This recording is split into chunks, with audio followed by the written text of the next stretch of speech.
What's up, everybody? Welcome back to the Devy Royale. We are here today with our final NFL mock draft. It's been mock draft season for a very long time, and we are finally coming to a conclusion to NFL draft pre-draft season. The NFL draft is in a couple of days, and we're very excited for that. We're going to get you a full 32 pick first round mock draft with trades. So make sure you stick with us through the intro. We'll catch you on the other side.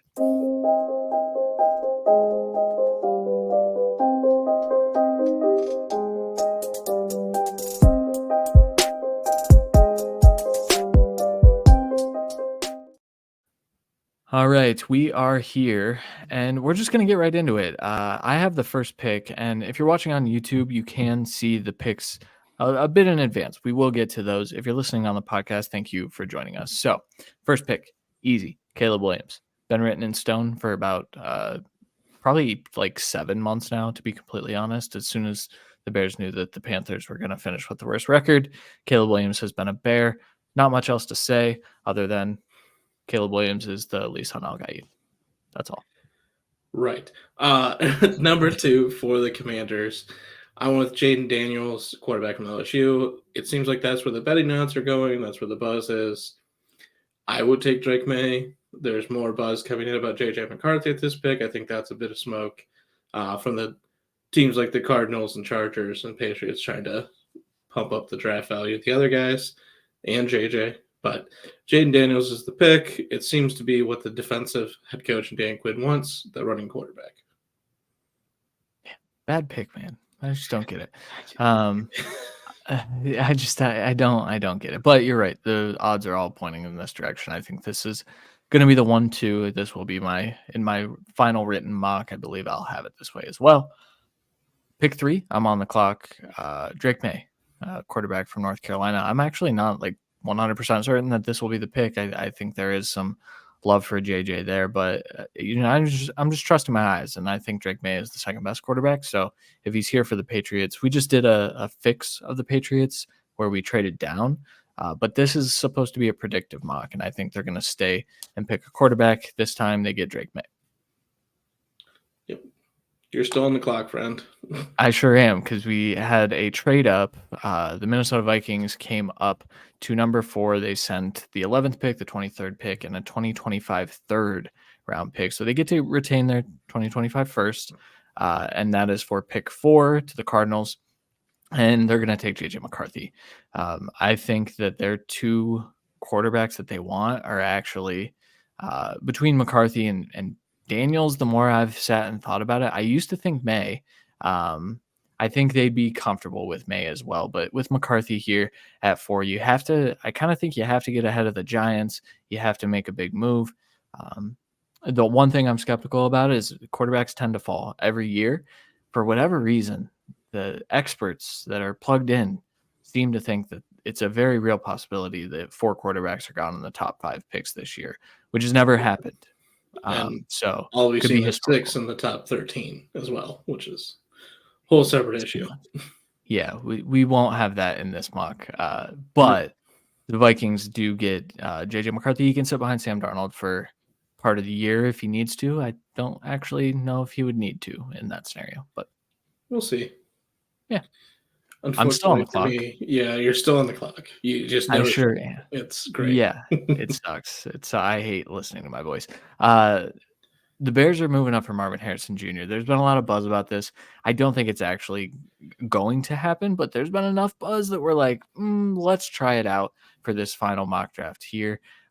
Every indication is that the Bears will try to put pieces around Caleb Williams. This is the best piece you can possibly put around Caleb Williams in this draft class. They sent the 9th pick and the 2025 second for the 5th pick. After the 4 quarterbacks are gone, that team loses a bit of leverage for what it's worth. So Bears come up, they take Marvin Harrison Jr. to pair with Caleb Williams, and also DJ Moore and Keenan Allen are there, and also Cole Kmet and Gerald Everett are there.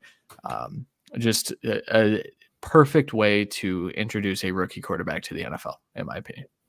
Yep, and we're getting at 6, basically a rookie quarterback, getting him a new receiver. So Daniel Jones gets Rome Odunze, wide receiver from Washington. I would take Neighbors. I think Neighbors is obviously a way better version of everything they have on their roster, but Odunze is really something they don't have on the roster besides, I guess, Slayton or Hodgins. Not Like really even they like really have nothing like Odunze. yeah. So that's why I'm taking him there. I do think every chance it could be Neighbors, but I'm taking that as a build the build the lineup rule there. Yeah. Yeah. Here at pick 7, I'm just chalk. We've gone off the rails already a little bit, so we're gonna go back to chalk and take Joe Alt to the Titans. I think if he's sitting there at 7, this is a sprint the card in type of pick. I don't think they'd be willing to move off unless there's a quarterback sitting there. So Joe Alt comes and protects Will Levis, so you can kind of evaluate him and see if you need to take a quarterback next year. Yeah, and after we go back on the rails, we're going to go right back off. I have the Cardinals trading up from 11 here to 8 with Atlanta. 11 in the first round, third round pick 71, and fifth round pick 162 for 108. So pretty decent value for Atlanta. Also, it's coming out that there's a lot of tampering with Kirk Cousins, and there's a good chance Atlanta loses pick in this draft. So that seems like it's a lot of quick turnaround. They might need to recuperate some assets to better fit this team. They really have two big needs in corner and edge, and they can get that later. It's a good move for them to trade down and get more capital. And for the Cardinals, you trade out, you don't get Marvin Harrison, but I think they could be one of the teams that view Malik Neighbors and Rome Odunze in the same tier. And if that's the case, trading out, getting extra picks, and trading up with one of your 3/3 basically, and one of your, I think, 2 or 3/5 to get up a few spots to get the last remaining top receiver makes the most sense. Malik Neighbors would be a game changer for them. Great trade. Fun behind the scenes fact about this. We forgot that Randy wanted to do that. We went like 3 picks past this, and then we said, you know what? This is our mock. We can erase that. I always say we're stupid, so that's it's okay. Exactly. But it was fun, and it was fun to correct it because I think I actually like how the board fell a lot better. Here with the next pick at pick number 9, after the Bears moved up, the Chargers get their starting right tackle, potentially right guard, depending on how the camp goes. But J.C. Latham, offensive tackle from Alabama, I think this is the best fit for the Chargers. It's either this or Fawanga. I think the Chargers want to take an offensive lineman personally. And so that's what I've been mocking. That's what I think is going to happen. And that's what we're doing here. Yeah, I think if Malik Neighbors is there, it's definitely tempting, but he's not. So all the temptation's gone. Harbaugh is super happy. He gets an extra second round pick and gets to pick one of the 2 or 3 linemen he was always going to pick anyways. At 10, with those 2 linemen off the boards and all those receivers, I have the Jets taking Brock Bowers. Again, getting more chalk here, but I do think there's a better chance to get a rotational tackle to be your swing tackle, compete for guard this year in the 3rd round than there is to be a true offensive weapon in the 3rd round that can hit the ground and be your second option on this team, which Mike Williams is the second option, good for the 5 to 10 games he plays. Brock Bowers is a threat all over the field. So bringing him on is the best case scenario. Yep. You're still on the clock. I know. All right. Atlanta Falcons, after trading back here, get Latu. Oh, sorry. Little inside joke there. I tried not to laugh. Edge from UCLA. Honestly, this has been chalk of being Dallas Turner, but the closer and closer we've gotten to the draft, all signs are indicating that they want more of a big edge. And I think that's Latu. He's the most refined edge. If they checked off all the medical boxes on him, he's the best edge in this class. I think Dallas Turner has the most upside, and I think Jared Verse is the best power rusher and the best effort guy. They get the best one, day one, to make an impact for this defense here at 11. You traded back, get everything you wanted. Makes perfect sense. Yeah. Love this pick. I think they'd take him even at 8 for what it's worth. Yes. And then your big trade up, Randy. Yes, I know. I'm just never off the clock. This is annoying. I agree. I have the Eagles trading up here to pick 12. Again, the top 4 quarterbacks off the board, the top 4 offensive weapons off the board, the best edge rusher off the board. I think the Broncos, with this situation, are desperately trying to move back. They should be desperately trying to move back if they can't move up for the 4th quarterback anyways. So in this, the Eagles come up for the top cornerback on their board in the class. And with top 30 visits and all the scouting, everything they've done, that's Tyrion Arnold for them, in my opinion, corner from Alabama. Give up pick 22, pick 50, and pick 120 in the fourth round for 112. So Broncos get 3 picks, basically 2 additional picks. They don't have a second round pick. This is perfect for them. They can get their quarterback later and still get all the desperately needs that they have on this team. But the Eagles come up and get, in their opinion, the best corner on the board, in most people's opinion, the best corner on the board, arguably with 1 or 2 extra. But I think they could easily sit back. We're seeing that a lot, them getting Nate Wiggins or Kool-Aid McKinstry. Why sit back with 2 second-round picks, not any holes on this team besides corner, and maybe linebacker depth or rotational guys for the future, edge rotational offensive line of the future. Like, they don't have needs. Maybe wide receiver 3. Like, you might as well get the best player at your biggest position of need here. I know this goes against what Howie does normally, but he's done everything he can to build the championship roster. Let's get the final piece on the secondary. That was the worst aspect of your team last year. Yeah, I also just want to note that we did this before Jordan Reed released his mock draft on ESPN. So we did this Sunday at like 2 or like 5, I think, actually. yeah, it was later on Sunday, but this was done before that, and this is actually a pick that Jordan Reed also made. I believe it was all the way up to 12. It was the same exact trade. Yes, it was the same. I think he might have given up 53 and a 5th rounder, so I gave him more, but whatever. Yeah, that's fine. We love to see it, though. Yes. Sometimes that means we're on the right track. Other times, like Randy said, we're stupid. And here's a stupid pick. Number 13, Troy Fautanu, offensive tackle from Washington, going to the Raiders. The only reason I say that is because this is often Talisa Fuanga. But a lot of the time in recent mocks, Fautanu has been off the board. I think if he's there, the versatility that he offers, I think the athleticism, he's checked every box this pre-draft process. The only argument you can make is that he's a little bit older, but I don't think that matters a whole lot, especially to a Raiders team that should be looking to make the playoffs fairly quickly, despite their quarterback situation. I think that they believe that they can compete very, very quickly. Fautanu really helps this, and like I said, the versatility is important. You're not getting a starting left tackle probably, but the idea that Fautanu can plug and play at right tackle. He could probably play right guard.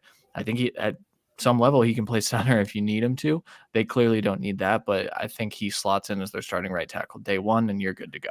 Yeah, and worst case, if it feels better for you to have him at right guard, I think he's going to be a better guard than Fuaga would be, and he's a bit more complete than Fuaga. Fuaga is going to be a running guy. We've seen Gardner and Aiden O'Connell with protection play really well. Are they elite level? No. But again, you don't necessarily need elite level to make the playoffs. The Colts did it last year with Gardner. It's very possible. But they need to address the offensive line, period. Yep. And at 14, speaking of addressing the offensive line, the Saints might have 3 holes to fill on the offensive line. So I'm taking Olu Fashanu, offensive tackle from Penn State. I truly think at this pick, he is the best pure tackle on the board. Yes, he has to improve in the run game. The run game for the Saints kind of sucks, so it doesn't matter. They're going to drop Derek Carr back 50 times when Kamara's going to catch 20 passes a game, and that's all we care about. So let's get Olu in, who, in my opinion, is easily the best pass protector on the board and close to it in the draft. So it's a good fit here. He could play either side for you, whatever you got to do. Trevor Penny can kick inside because he's not good anyways. And this is a good fit for the future of this team. Or trade back. I don't care. But either way, you got to get offensive line in this first round. Yeah, for sure. Here at 15, part of me believes the Colts are going to move up for a wide receiver. Unfortunately, all those wide receivers were gone because the Cardinals got a little bit more aggressive. So the Colts just sat back and got a really talented wide receiver in Brian Thomas Jr. He's kind of the mold of wide receiver I think they'll be looking for. They need a deep field stretching type of guy that can win vertically because Alec Pierce hasn't been good enough. They have their possession wide receiver. They have their slot wide receiver. I think they have some tight ends that they like, despite the rumors that they really love Brock Bowers. Of course, they love Brock Bowers. But I was going to say, you can have athletic, good young tight ends and still love the best tight end in the draft and one of the best in weapons most in the drafts. class. Yeah, and in most drafts, like kids very talented. But Brian Thomas Jr. honestly fills that Alec Pierce role pretty immediately, and you can give him time to develop as a route runner and become a more complete wide receiver. But when you have Anthony Richardson who can launch balls 70 yards, you need a guy that can go win downfield. Brian Exactly. Thomas Jr. does that. And thankfully, they didn't take the upside shot of Worthy. They went with the actual better receiver here. Uh, Yeah.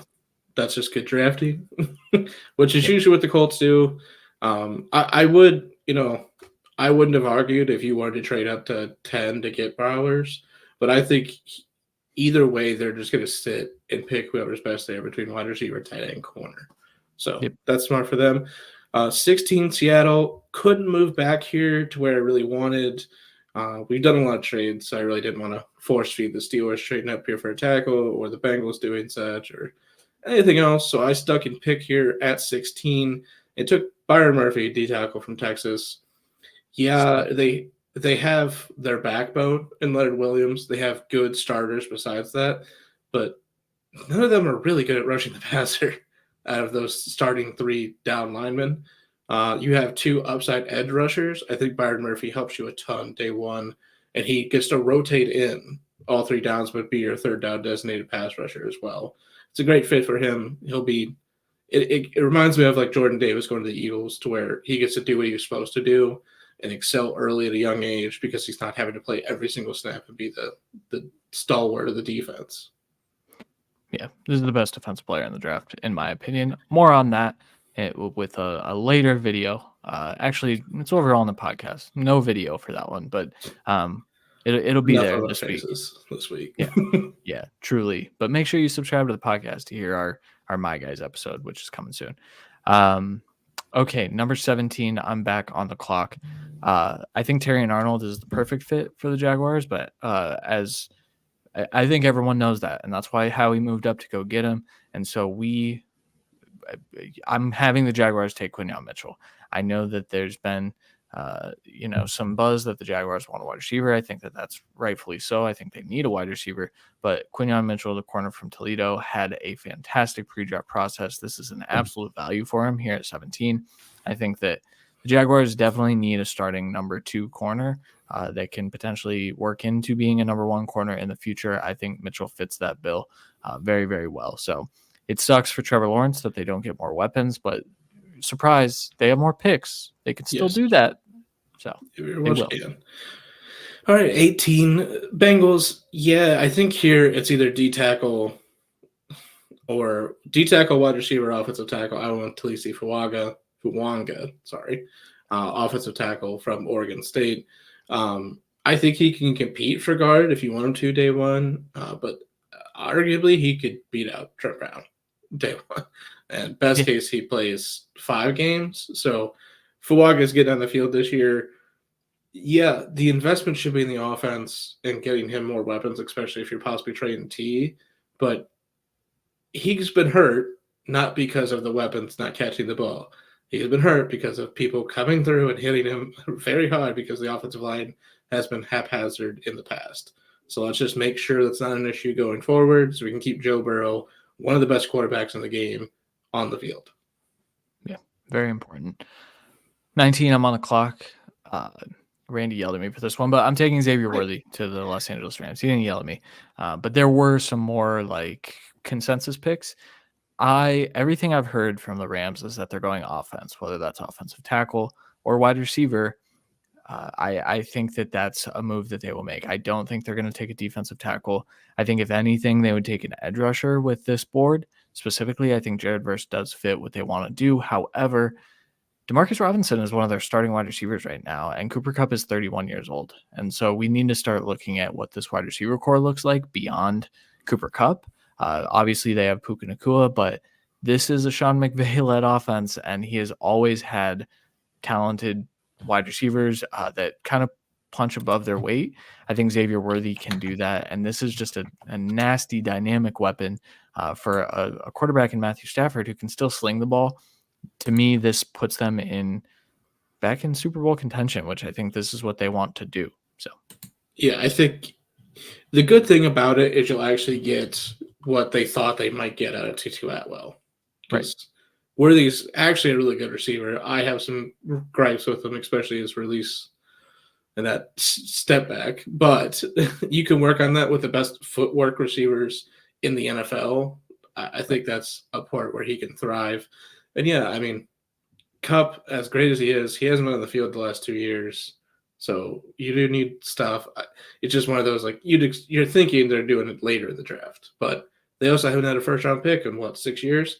So Exactly. we don't know what they're going to do. Right. But we do know what the Steelers are going to do at 20. All the top receivers, really, besides A.D. Mitchell, are off the board. So I'm going to take offensive tackle Amarius Mims from Georgia to pair with Roderick Jones last year from Georgia. Whatever one wants to, I think you probably put Jones at the left side and let Yes. Mims stick at the right side, especially because he's still a little bit developmental, as he's only played 6 games at college. But what we've seen from those 6 games are good and a lot of upside.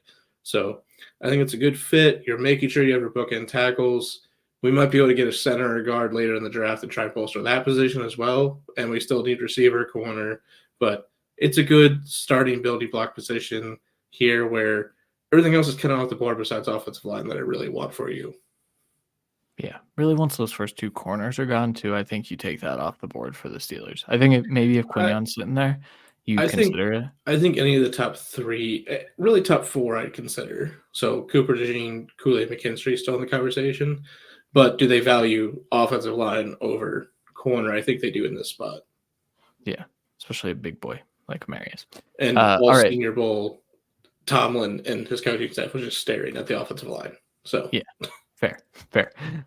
Here at 21, the Miami Dolphins are on the clock. With Jared Verse on the board, it's kind of an interesting fit because the Dolphins traditionally have like outside linebackers that are rushing the passer. Jalen Phillips, Bradley Chubb are there, but both hurt.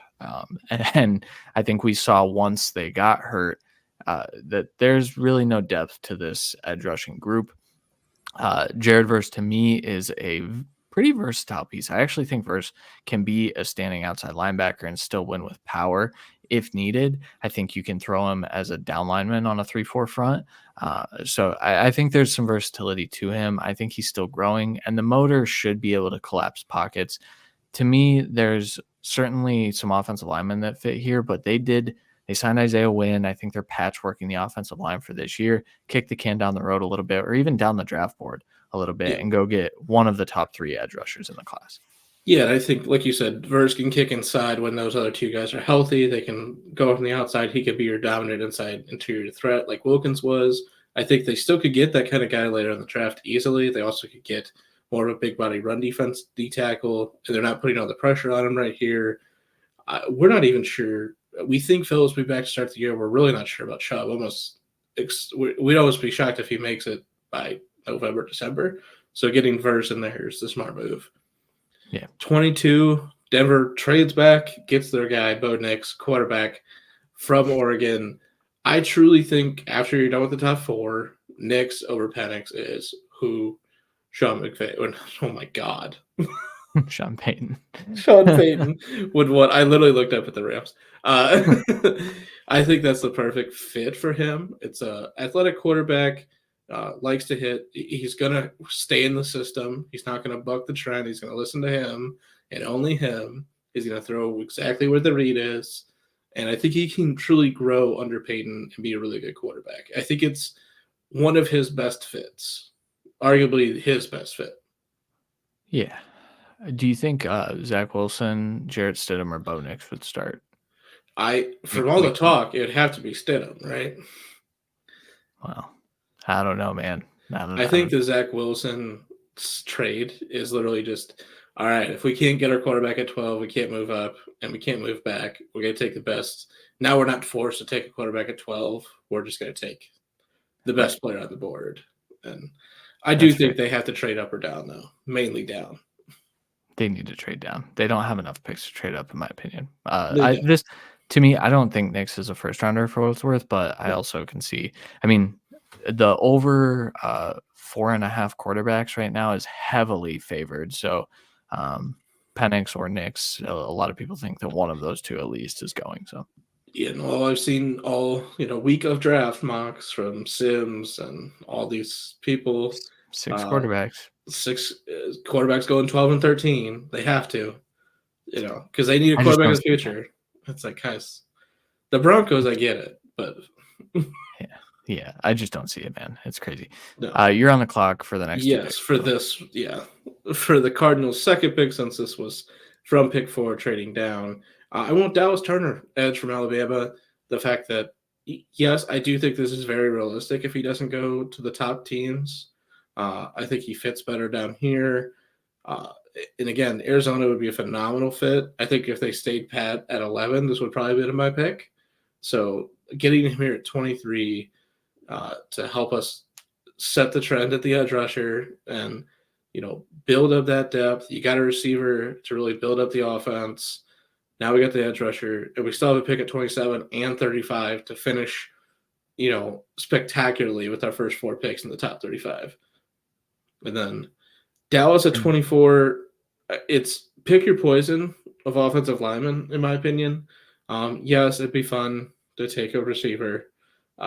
Yes, it'd be fun to do a lot of things for them, but truly their biggest need is offensive line. I think they are very comfortable putting Tyler Smith at left tackle. So I went with Grant Barton to give you the flexibility of guard or center. I do think Jackson Powers Johnson also would be a phenomenal fit for them. But I think a good idea for the Cowboys, we take somebody that can for sure play tackle, so that way you have the option, and then try and get a center later in the draft. yeah, that's right. For what it's worth, Jackson Powers Johnson getting medical concerns. I don't know what to believe at this point because when I look at the film, he's a top 10 player pretty comfortably. Yeah, So I don't understand what we do with these elite center prospects. Creed Humphrey comes to mind as a guy that Tyler should have been drafted. Linderbaum. I Yeah, mean, at least he went in the first, I but know, like but it was late. Linderbaum that year, Linderbaum and Hamilton, we were just pounding the table for, Yeah. and everyone's Oh, just like, no, no, no, and then they both go to the Ravens, and they're all pros. yeah. It's just, Yeah. Surprise. They're good. Man, crazy. Saw it on it's the almost college like film. film doesn't lie. Right. All right, 25 here. I'm on the clock with the Packers. I don't really, I think the Packers should trade back. Mainly because I Yeah, hate picking for them. they have Um, so many picks. They should not trade back. they They should should trade trade back up. because I hate picking for them.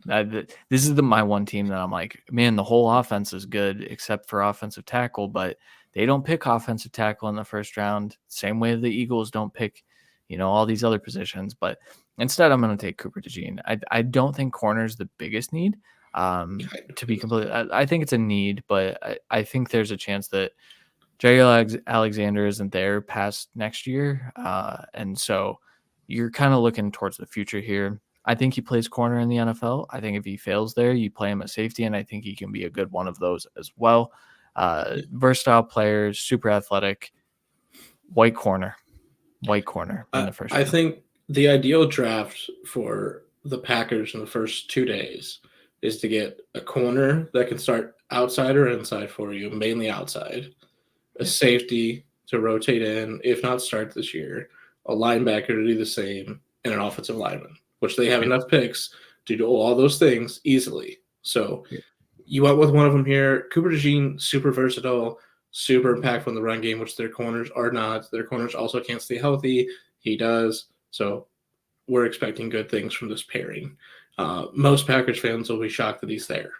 Yeah. They really want him or a corner here. Yeah. 26, Jackson Powers Johnson to the Tampa Bay Buccaneers. Easily could start at center this year for him. If they want him to start at guard for 1 year, works, but they need either or, left guard or center. So Robert Hainsey sucks. he does, but you could argue that Powers at guard would be much better than Hainsey at That's guard or wherever else they're going to put at guard. So that's fair. That's totally fair. Yeah. 27, Kool-Aid McKinstry, corner from Alabama, to the Cardinals with their third first-round pick. Randy bullied me out of my original pick here, but I'm not even going to tell you who it was he'll be up soon. because No, wait, no, you went a different. I went a different direction. Okay, I have to tell everyone. It's Mike Sanders still. My bold prediction this year is that Mike Sanders still is going to be a first-round pick. The only reason I think I believe this is because I think Darius Robinson is off the board by the time the Lions pick. And if you're watching, I just spoiled a pick. However, Uh, I think Sanders still fits everything that Dan Campbell wants in his football players. So I kind of think he sneaks into the first round. I tried to sneak him in because I knew Darius Robinson would still be on the board, and I can't pass him up for the Lions. Instead, I want Kool-Aid McKinstry, who's probably the better player. One of the most underrated corners in this class for some reason. Yeah, I don't get it. The Cardinals have 3 like 6 foot and under corners, so they're all struggling to be able to play on the outside. It makes way more sense to get a pure outside corner and then let them fight it out. Sanders still perfectly could fit. I think if he goes in the first, even if I don't have him on my big board anywhere near that, that's fine.